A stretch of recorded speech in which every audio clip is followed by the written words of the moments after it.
We are to be a protectorate, then? Yes. As I mentioned before, Aster 4's prolonged contact with more advanced civilizations categorized it as a protectorate of the Pangalactic Federation. Are we to be subjected to surveillance by an ambassador? No, nothing quite as direct as that. Aster will remain under observation to prevent any unnecessary interaction with advanced civilizations until it reaches a certain threshold. Pretty imperious, aren't you? Was that not where the Federation's faults originally lie? Guess some things are hard to change. And though it might not exactly be compensation, all of you who have been subject to intense intervention now have the option to travel to any Federation system to live or study. Studying on a different planet? I must say, I don't hate the thought. Right? Agreed. But I must refuse. I vowed to attend to tasks on this planet using mine own strength. I've had lesson enough as to the consequences of progression that was acquired through the power of others. That's true. If I studied medical science at such an advanced level, I'm pretty sure I could save lives all across the universe. But first and foremost, I want to treat the suffering people of this world with my own hands and using our own techniques. Our journey into the stars must be one born of our own volition. Only then will we find ourselves on equal ground with you and yours. I see. You know, you're probably right.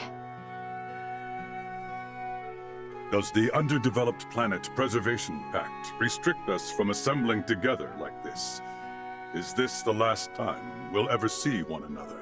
Well, I can't speak for Marielle, but Elena and I aren't bound by Federation laws. We can come and go whenever we want.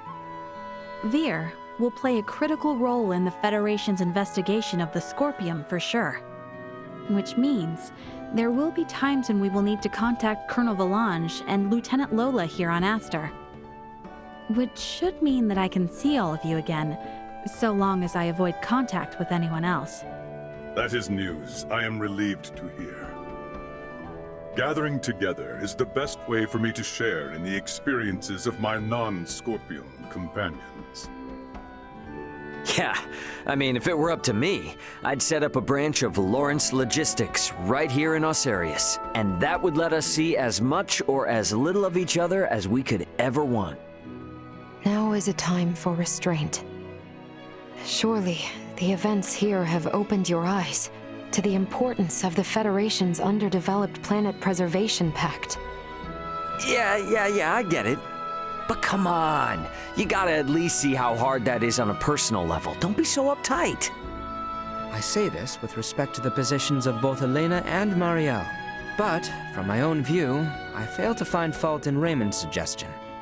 Wow, Albie, can't say I expected that coming from you. Spare me. I simply speak for us all.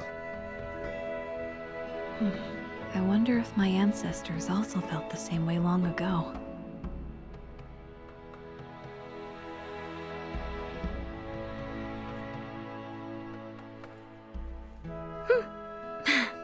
Worry not. We have a tendency to be fine, after all. You know, you're a lot more carefree now than you were before. For that, I know who to thank. Oh my, who could that be? Did we have someone irresponsible like that around? Oh yes. At hand, I might say. Oh yeah? Well, we both got jobs to do, right? More than I care for, indeed. If only some god would show up and free us all from the burdens of work life so we could just kick back and have fun. Says the man bound to place his burdens on the shoulders of poor Chloe and Elena. Hey, I've become crazy capable after all this. I'm sure they feel like they can just relax and enjoy the ride. You are free to believe whatever you want. Ray? Okay, let's leave it at that. Ray, this is the Aldous. We're now in geostationary orbit. Copy that. Yep, best get going before this turns into another pick-on Ray fest. It does seem about time. This is Raymond for the Aldous. Commence transfer.